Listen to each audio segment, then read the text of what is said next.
욥과 욥의 세 친구의 대화는 계속 평행선을 걷는 거죠. 보는 관점이 다르기 때문에 그렇습니다. 욥은 자신이 당하는 고난이 하나님의 주권적 허용하신 가운데서 오는 것이고, 또 욥의 친구들은 욥이 당하는 고난이 죄에 의한 하나님의 심판이다 라고 보고 있기 때문에 그렇습니다. 그래서 대화를 하면 할수록 서로 마음에 상처를 주고 또 그 간격이 좁혀지지 아니한 것이었죠. 이러한 상황에 지금 욥과 욥의 친구들을 지켜보던 람 종족 부스 사람 바라겔의 아들 엘리후, 엘리후가 나서서 이제 이야기를 합니다. 32장부터 쭉 이야기를 계속해 나가요. 37장까지 엘리후가 욥과 욥의 친구들의 이야기를 계속 듣다가 이제 안타까운 거예요. 서로 위로하러 왔고 또 자기의 처지를 이야기하면서도 좀 회개도 하고 그러면 좋을 법한데 계속 서로 상처만 주고 간격이 좁혀지지 않으니 엘리후가 이야기를 합니다. 욥에 대해서는 욥이 하나님보다 자기가 의롭다라고 표현한 그런 내용을 가지고 이야기를 하고, 또 욥의 친구들에 대해서는 욥이 한 말에 대해서 반박도 하지 못하면서 욥을 지금 정죄하고 있는 것에 대해 엘리후가 이야기하는 거예요. 그것도 차분하게 이야기하는 게 아니라 이제는 좀 감정이 격해서 욥과 욥의 친구들에 대해 화를 내면서 이야기를 하거든요. 32장 2절, 3절, 4절 이렇게 쭉 보면 엘리후가 이야기할 수밖에 없는 그러한 이유를 이야기하고 있습니다.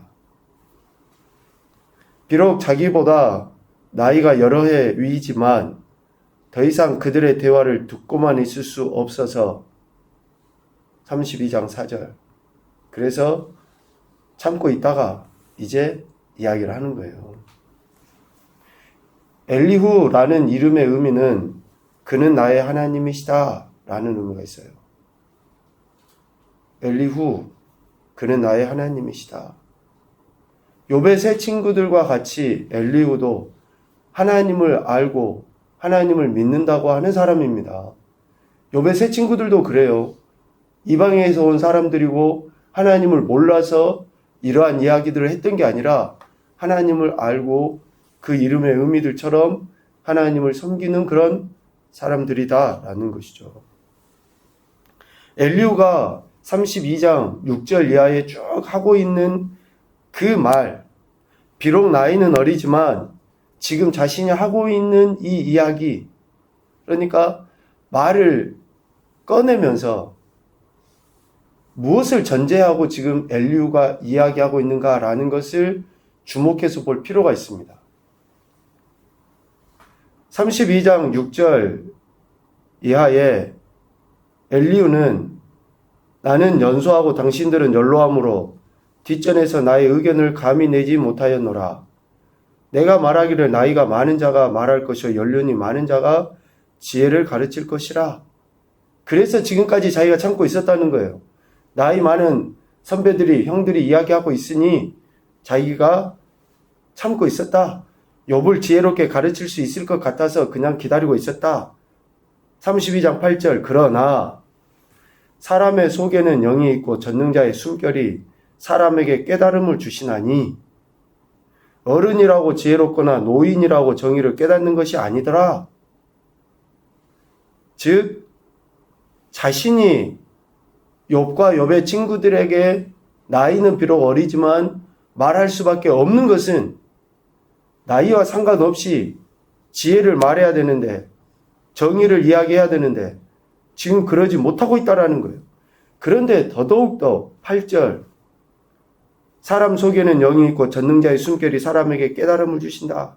즉 자신이 하는 이야기는 그냥 우리의 표현으로 하면 성령 하나님께서 내게 감동을 주셔서 내가 말하지 않을 수 없다. 지금 그 이야기예요. 왜 이 32장 8절 말씀이 중요하냐면 우리가 누군가에게 대화를 할 때도 그렇잖아요. 또 극단적으로 표현할 때 내가 하나님의 이름을 두고 내가 맹세해서 이야기한다.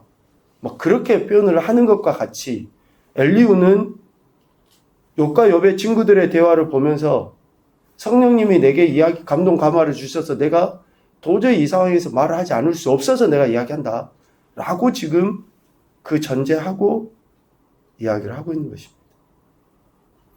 그러면서 32장 쭉 이야기 그 내용을 살펴보면 자신은 결코 사람을 보지 않고 사람에게 영광을 돌리지도 않고 아첨할 줄도 모르고 자신의 말은 오직 자신 속에 있는 하나님의 영에 의해서 말한 것이다 라고 32장의 엘리후의 이야기의 서론격이 32장이거든요. 그렇게 이야기를 하고 있어요. 나는 사람 비유 맞추기 위해서 말하는 사람 아니야. 나는 사람이 기뻐하는 말만 하는 사람이 아니야. 이렇게 하면서 자기 자신을 변호하고 드러내요. 더욱이 이렇게 말하는 것은 하나님에 의해서 내가 말하는 거야 라고 엘리후가 강조해서 이야기합니다. 그래서 33장 이후에 본격적으로 엘리후가 욥과 욥의 친구들에 대해서 이야기합니다. 욥에 대해서는 욥이 한 말을 가지고 이야기하죠. 33장 9절부터 11절까지 말씀해 보면 욥이 이렇게 표현을 한 거예요. 나는 깨끗하여 악인이 아니며 순전하고 불의도 없고 하나님이 나에게서 잘못을 찾으셔서 자기를 이렇게 원수 취급하시는 거고 내 발을 착고에 채우시고 나의 모든 길을 감시하셔서 지금 내가 이렇다 라고 욥이 이야기를 한 겁니다. 이런 말 자체가 의롭지 못한 것이다 라고 엘리후가 욥에게 이야기하는 거예요. 경고하고 책망하는 겁니다. 화를 내면서. 왜 그렇습니까? 33장 12절 내가 그대에게 대답하리라 이 말에 그대가 의롭지 못하니 하나님은 사람보다 크십니다. 그러니까 어느 누구도 하나님 앞에 의로울 수 없는 존재이잖아요. 의로울 수 있는 존재가 아무도 없어요. 그런데 지금 욥이 자기 의를 이야기한 것에 대해서 엘리후가 화를 내면서 이야기하는 거예요. 하나님은 사람보다 크시고 분명하게 하나님께서 감찰하시고 판단하셔서 이렇게 행하신다. 네가 죄가 있으니 이런 고난을 당하는 것이다. 그런데 어찌 너가 깨끗하다, 순전하다, 하나님이 나를 원수 취급한다 라고 이야기할 수 있느냐? 라고 엘리후가 화를 내면서 이야기를 하는 것이죠. 엘리후는 결코 자신은 사람을 보지 않는다, 사람의 영광을 돌리지 않는다 라고 이야기했잖아요. 중립적이고 진실만을 말하겠다라는 거예요. 특별히 32장 21절 이하에 쭉 그렇게 이야기를 합니다. 자기는 그러니까 어찌 보면 이런 사람이 제일 무서운 사람이죠. 내 말은 다 맞고 너희들 말은 틀렸다라고 하는 식의 그런 이야기예요. 내 생각은 옳은데 너희 생각이 잘못됐어 라고 하는 그 전제하에 지금 이야기하기 때문에 어찌 보면 가장 위험한 사람이죠. 그러니까 이렇게 말할 수밖에 없어요. 33장 31절 2절 3절 자기는 사람의 얼굴도 안 보고 중립적으로 이야기하고 진실을 이야기한다. 그 전제에 지금 이야기를 하잖아요. 그러니까 이렇게 말할 수밖에 없어요. 33장 31절 욥이여 내 말을 귀담아 들으라. 잠잠하라. 내가 말하라. 우리 개혁성경 이렇게 돼 있지만 번역을 하면 좀 신랄하게 번역하면 어떻게 해야 되고 주둥이 닫고 좀 제발 좀 말 좀 들어. 나이가 물론 많으니까 그렇게까지는 안 했겠지만 번역을 한다 해도. 그러니까 엘리후가 뭐 욥을 처음부터 비난하고 정죄할 목적은 아닙니다. 그러나 앞서 욥의 친구들과 같이 보편적인 그런 진리 안에서 인과응보의 사상을 가지고 있기 때문에 욥이 계속 자신을 반박하는 것에 대해 더 이상 엘리후가 참지 못하는 거예요. 그러니까 더 이상 그런 말 하지 말고 내 말 좀 들어라. 내가 지금 하나님의 감동에 의해서 이야기하는 거니까 제발 좀 들어라. 라고 엘리후가 이야기하는 거예요. 어떻게 보면 굉장히 은혜스럽고 또 소위 능력 있는 엘리후의 이야기일 수 있습니다. 그러나 하나님 되심과 모든 것에 하나님의 주권이 역사하고 있다라는 것을 온전하게 인정하지 못하면 그러한 말은 매우 위험한 칼이 될 수 있습니다. 매우 위험한 칼이 될 수 있어요. 수술하는 도구가 아니라 사람을 죽이는 칼이 될 수도 있습니다. 내가 성령의 감동이 돼서 이런 말을 한다. 이야기하는 것이 목회자도 이런 말을 쉽게 안 하거든요. 내가 기도해 보니까 이러더라. 매우 위험할 수 있습니다. 우리의 기도는 어디에서부터 나오는 거예요? 내 마음에서부터 나오는 거예요. 내 마음은 성령에 의해서 지배도 당하지만 여전히 내 육체와 마음이 원하는 대로 살아가고자 하는 나의 죄성이 자리 잡고 있는 것이 마음입니다. 그런데 오늘 엘리후는 그렇게 표현을 한 거예요. 그러면서 만일 할 말이 있거든 대답해 봐라. 내가 기쁜 마음으로 그대를 의롭다 하겠다. 그러니까 32절과 같이 조롱하는 투로 지금 욥에게 이야기하는 거예요. 내가 앞으로 하는 이야기를 네가 들어보고 할 말이 있으면 해봐. 이런 이야기죠. 만일 없으면 내 말을 들으라. 잠잠해라. 내가 지혜로 그대를 가르치겠다. 라고 엘리후가 욥에게 이야기하는 것입니다. 그리고 오늘 34장에도 엘리후가 쭉 이야기를 해 나가죠. 그런데 오늘 우리가 읽었던 말씀처럼 엘리후는 욥의 잘못을 과장해서 이야기할 뿐만 아니라 욥의 행태를 조금 악의적인 것으로 왜곡합니다. 짜맞추는 식으로 이야기하고 있구나 라는 느낌을 받아요. 왜? 전제를 이야기했잖아요. 성령에 의해서 감동을 받아서 하는 이야기이기 때문에, 그리고 자신은 진실만 이야기하고 있기 때문에, 그렇게 엘리후가 여기고 있기 때문에 그런 모든 이야기들이 하나님의 뜻에 맞아야 되고 또 자신의 진실에 맞춰져야지 돼요. 그러한 욥의 대화나 친구들의 대화가 거기에 짜맞춰져야지만이 엘리후의 이야기가 정당성이 있는 거거든요. 그러니까 그런 식으로 자꾸 악의적으로, 편집이라 그러죠. 악의적으로 계속 이야기를 짜맞추고 편집을 하는 거예요. 그러니 엘리후의 이야기를 들으면 들을수록 예전에 친구들이 했던 이야기가 그대로 생각이 나고, 욥을 칭찬하는 듯 하면서도 계속 어때요? 비난하고 정죄하고 왜곡시켜서 그 행태에 대해 지적을 하는 그런 것으로 나타날 수밖에 없는 거죠.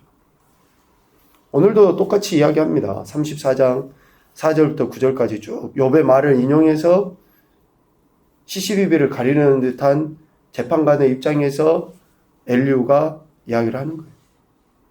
욥이 자신의 의로움을 드러내고 하나님께서 자신의 의를 부인하셨다라고 그렇게 말하는 거라든지, 또 욥 자신이 정당함과 허물이 없음에도 불구하고 화살로 하나님께서 자신에게 상처를 입혔다라고 하는 그런 말이라든지, 그런 말들 자체가 뭐라는 거예요? 악한 일을 하는 자들과 한 패거리가 같기 때문에 그런 말을 하는 것이고, 악한 자들과 함께 다니면서 하나님 믿어도 아무 소용없네, 이렇게 떠들어 다니는 사람들과 같이 욥이 그러한 삶을 살고 있기 때문에 지금 고난을 당하는 것이다라고 이야기를 하는 것이죠. 그러니까 결국 엘리후의 생각 속에는 뭡니까?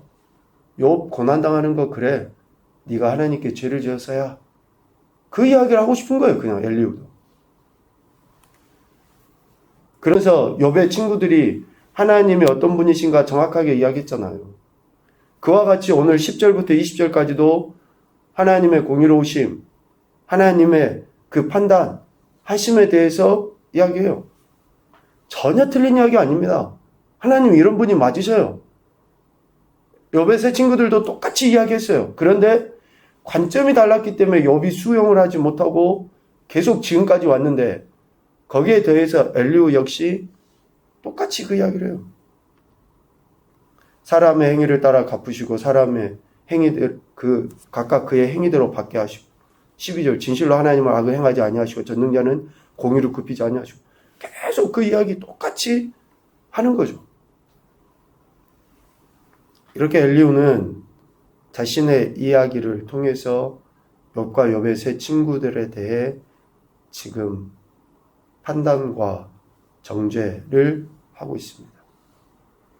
하나님이 어떤 분이신가 어쩌면 단편적으로 알고 있는 그 지식이 욥과 욥의 세 친구에 대해 정죄할 뿐만 아니라 자기의 의를 지금 엘리후는 드러내고 있어요. 욥의 친구들이 보였던 보편적인 진리와 일맥상통한 그런 내용을 가지고 지금 욥을 정죄하고 있는 것입니다. 사람의 길을 주목하시고 사람의 모든 걸음을 감찰하시기 때문에 악을 행한 자는 숨을 만한 흑암이나 어두운 그늘이 없음같이 사람의 일을 살피시는 그 하나님이시다. 사람이 숨을 곳이 없다. 그래서 결국 욥 회개해라. 그런 이야기인 거죠. 욥의 고난을 보편적 진리 안에서 엘리후가 바라보기 때문에 공의의 하나님, 사랑과 정의를 나타내시고 자신의 주권을 행사하실 하나님의 계획을 엘리후가 지금 제대로 보지 못하고 있는 것입니다. 오늘 말씀을 통해서 이런 교훈을 생각을 해봅니다. 하나님을 자기 하나님으로 삼은 백성은 복이 있도다. 진짜로 하나님만을 경외하면서 믿고 섬기는 자가 복받은 인생이라는 거예요. 오늘 엘리후가 그런 뉘앙스로 표현은 하지만 제대로 된 알미 없기 때문에 오히려 판단자의 자리에 서버렸던 거죠. 두 번째, 상대방에 대한 제대로 된 알미, 시비를 그치게 한다. 섣부르게 우리가 판단해서 말하는 거 매우 위험합니다. 그래서 말은 가급적 하지 않는 게 좋아요.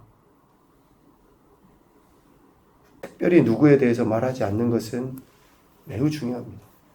판단자가 되어버리기 때문에. 세 번째, 우리 인생의 언행심사를 하나님께서는 감찰하고 계신다. 언행심사예요. 우리의 행위대로 갚으시고 우리의 마음의 중심을 꿰뚫어 보시고 판단하시는 그 하나님이시다라는 것입니다.